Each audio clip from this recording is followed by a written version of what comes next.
NBR এখন প্রতিটা বাড়িতে ওনারা সার্ভে করতেছে। প্রশ্ন হচ্ছে আপনি এই ক্যাশ টাকাটা দেশে কিভাবে পাঠাচ্ছেন? এটা কি ব্যাংকিং চ্যানেলে পাঠাচ্ছেন না নন ব্যাংকিং? ইনকাম ট্যাক্স সকল ইনকামের উপরে, সবার ইনকামের উপরে আসবে। আর সারচার্জটা হচ্ছে অতিরিক্ত যার ইনকাম থাকবে, অতিরিক্ত যার সম্পদ থাকবে, বিদেশে আয় দেখাইছে এই জন্য আমাকে অডিটে পড়বে বা প্রবাসীরা অডিটে পড়ছে, বিষয়টা এরকম না।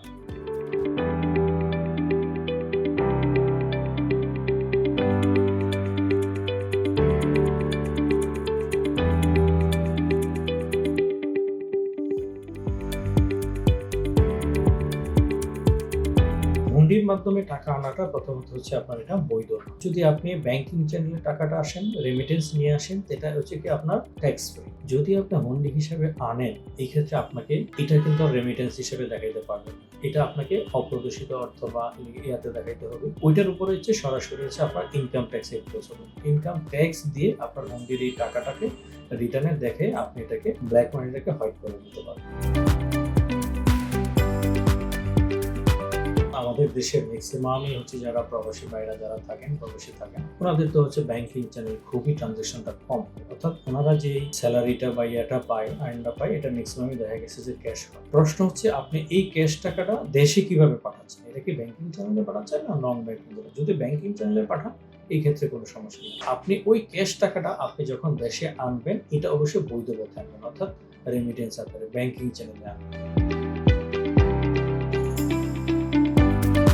সারচার্জ অর্থাৎ অতিরিক্ত কর। আপনার যদি সম্পদ বেশি হয়, এটার উপরে গভর্নমেন্ট একটা অতিরিক্ত একটা চার্জ তৈরি করে। ইনকাম ট্যাক্স সকল ইনকামের উপরে, সবার ইনকামের উপরে আসবে। আর সারচার্জটা অতিরিক্ত যার ইনকাম থাকবে, অতিরিক্ত যার সম্পদ থাকবে 4 কোটি টাকার উপরে, তার মানে সে কি একটা রিচ পিপলের উপরে গভর্নমেন্ট অতিরিক্ত একটা ট্যাক্স আরোপ করে। এই ট্যাক্সটাকে আমরা সারচার্জ। প্রবাসীদের উপরে সারচার্জ দিতে হবে কিনা, এই ক্ষেত্রে ওনাকে সারচার্জ দিতে হবে। আর এটার একটা স্ল্যাব আছে আইনের অনুযায়ী, অর্থাৎ নিট সম্পদ যদি 4 কোটির উপরে যদি হয়, তাহলে ওনাকে 10% হারে দিতে হবে। 10 কোটি থেকে 20 কোটি পর্যন্ত যদি হয় 20%, এরকম একটা স্ল্যাব আসে। অর্থাৎ আমরা ধরে নিতে পারি যদি 4 কোটি টাকার উপরে হয়, তাহলে ওনাকে সারচার্জ দিতে হবে 8,000 স্কোয়ার ফিটের উপরে যদি ওনার ফ্ল্যাট বা থাকে, বাড়ি থাকে, ওটার উপর সারচার্জ আসবে। নিজ নামে যদি অধিক মোটর গাড়ি থাকে, একের অধিক মোটর গাড়ি থাকলে, এক্ষেত্রে মোটর গাড়ি বলতে কিন্তু আপনার মোটর সাইকেল, অর্থাৎ 4 চাকার যে গাড়িগুলো আছে, এই গাড়িগুলো যদি থাকে, এক্ষেত্রে ওনাকে সারচার্জ দিতে হবে। আর সারচার্জের পরিমাণটা মিনিমাম 10%। আগে অডিট জিনিসটা ছিল ম্যানুয়ালি, অর্থাৎ সংশ্লিষ্ট সার্ভিস থেকে ওনারা একটা লিস্ট করতো তাদের ক্রাইটেরিয়া অনুযায়ী। ওই ক্রাইটেরিয়া অনুযায়ী দেখা গেছে যে লিস্ট করে অডিট সিলেকশনটা হতো। আর এখন কিন্তু অডিট সিলেকশনটা গত বছর থেকে টোটালি অনলাইনে। আপনি রিটার্ন অনলাইনে দেন, অফলাইনে দেন, সবারটাই র্যান্ডমলি, অর্থাৎ অটোমেটিকলি একটা অডিট সিলেকশন। গতবার ইনকাম কত ছিল, এই বছর কত ইনকাম দেখাইছে, তার অ্যাসেট কতটুকু দেখাইছে, এবং তার প্রিভিয়াস কোনো অডিট হয়েছে কিনা, যদি না হয়, এই ক্ষেত্রে র্যান্ডমলি অটোমেটিকলি পড়ে। বিদেশে আয় দেখাইছে এই জন্য আমারটা অডিটে পড়বে বা প্রবাসীটা অডিটে পড়ছে, বিষয়টা এরকম না। অডিটটা সিলেকশনটাই এনবিআর থেকে করে, এবং এটা অটোমেটিকলি আপনার কম্পিউটারের মাধ্যমে এটা করে। এটা আপনারটা অডিটে পড়তেও পারে, নাও পড়তে পারে। মোবাইল ব্যাংকিং খাতের এটা এখনো পর্যন্ত আয়কর রিটার্নে ওইভাবে ওনারা ইম্পোজ করে নাই। যেমন আমরা ব্যাংক স্টেটমেন্ট দিচ্ছি, কিন্তু মোবাইল ব্যাংকিং এ যে ট্রানজাকশন গুলো আসছে, এই হিসাবগুলো কিন্তু আপনার আয়কর রিটার্নে এইভাবে দেখানো হচ্ছে না। আমার মনে হয় রিসেন্টলি এই জিনিসগুলো একটু আসবে। এখানে আপনি যদি কোনো ইন্টারেস্ট জেনারেট হয়, দেখা গেছে আপনার ব্যাংক ব্যালেন্স থেকে থাকে, মোবাইল ব্যাংকিং কোম্পানি যদি আপনাকে ইন্টারেস্ট দিয়ে থাকে, এই ক্ষেত্রে যদি ট্যাক্স কেটে রাখে, আমার মনে হয় এখানে অ্যাপসের মাধ্যমে অটোমেটিকলি আমরা যদি একটা ডাটা পাই, এই ফিসক্যাল ইয়ারে আমার বিকাশে এত টাকা ইন আউট হয়েছে, এবং এত টাকা আমাকে ইন্টারেস্ট দিছে, এবং এই ইন্টারেস্ট ক্ষেত্রে আমার কত টাকা ট্যাক্স কেটে রাখছে, এটা যদি সার্টিফিকেট আকারে আসতো, এই ক্ষেত্রে কিন্তু আমরা এটা করদাতার এটা রিটার্নে দেখাতে পারতো। কিন্তু এটা এখনো পর্যন্ত আমার মনে হয় এটা হয় নাই, যার জন্য অনেক করদাতাই মোবাইল ব্যাংকিং এর এই তথ্যগুলো ওনাদের রিটার্নে প্রদর্শন করতেছে। এটাও অ্যাজ লাইক ব্যাংক ইন্টারেস্টের মতনই হবে। স্থায়ী আমানত এবং এফডিআর যেটা বললেন, এফডিআর এর ইন্টারেস্ট, স্থায়ী আমানতের ইন্টারেস্ট, ব্যাংক ইন্টারেস্ট এবং মোবাইল ব্যাংকিং এর ইন্টারেস্ট, সবগুলোই মিনিমাম ট্যাক্সের সিমিলারই ইম্পোজ। যদি ওনার রেমিটেন্স হয়, রেমিটেন্স হলে আয়কর আইনের 6 শিডিউল অনুযায়ী হচ্ছে ওনার কর অব্যাহতি যদি বৈধ পথে আসে। বৈধ পথে যদি এটা না আসে, কর অব্যাহতি এক্সাম্পশন যদি উনি না পায়, এই ক্ষেত্রে ওনাকে হচ্ছে ট্যাক্স দিতে হবে। ট্যাক্সটা আসবে হচ্ছে রেগুলার হিসেবে।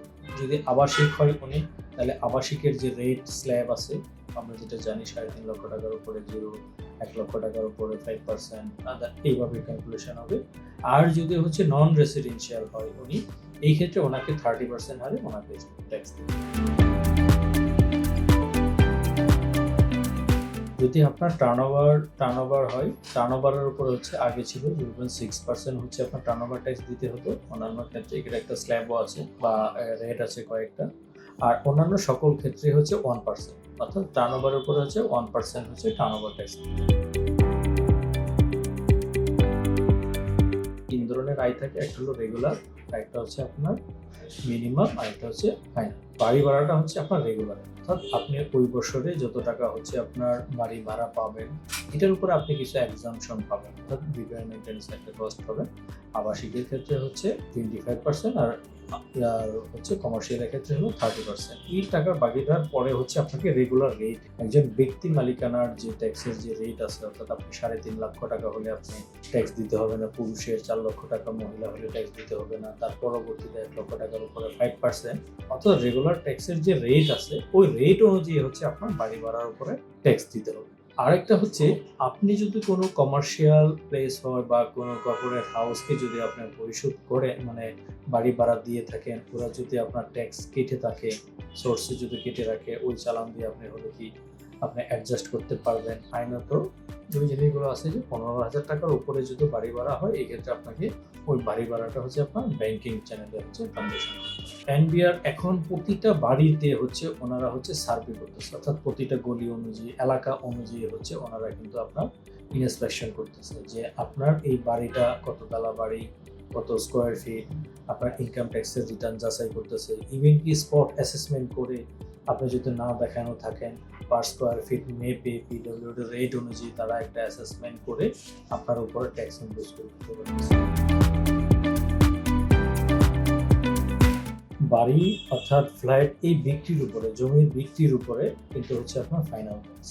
ফাইনাল ট্যাক্সটা এটা হচ্ছে আপনি সোর্স, অর্থাৎ যখন আপনি জমি রেজিস্ট্রেশন করেন, রেজিস্ট্রেশনের সময় যে করটা পরিশোধ করে আসে, আয়কর পরিশোধ করেন, ওইখানে দেখবেন আপনি যখন জমি রেজিস্ট্রেশন করতেছেন, আপনার স্ট্যাম্প ফি দিচ্ছেন, রেজিস্ট্রেশন ফি দিচ্ছেন, আয়কর দিচ্ছেন, ভ্যাট দিচ্ছেন, ইনকাম ট্যাক্সটা যে দেওয়া হয় ওইটাই কিন্তু হচ্ছে আপনার ফাইনাল ট্যাক্স, অর্থাৎ এটার উপর আপনার এডিশনাল কোনো ট্যাক্স দিতে হবে। প্রথমত হচ্ছে আপনি বাড়িটা কবে পারচেস করছেন, কবে বিক্রি করছেন। আপনি যদি জমিটা যদি 5 বছর আগে যদি আপনি পারচেস করে থাকেন এবং তারপরে যদি আপনি সেল করে থাকেন, এই ক্ষেত্রে আপনার এটা হলো ফাইনাল ট্যাক্স। আর যদি দেখা গেছে যে আপনার প্রফেশন হচ্ছে ভাই বাড়ি কিনা এবং বেচা, 5 বছরের ভিতরে যদি আপনি দেখা গেছে যে বিক্রি করে দেন, এই ক্ষেত্রে কিন্তু আপনার উপরে রেগুলারে ট্যাক্স আসবে। হ্যাঁ, এই ক্ষেত্রে আপনি যে ট্যাক্সটা দিয়ে আসতেছে রেজিস্ট্রেশনের সময়, ওইটা আপনি রিবেট পাবেন।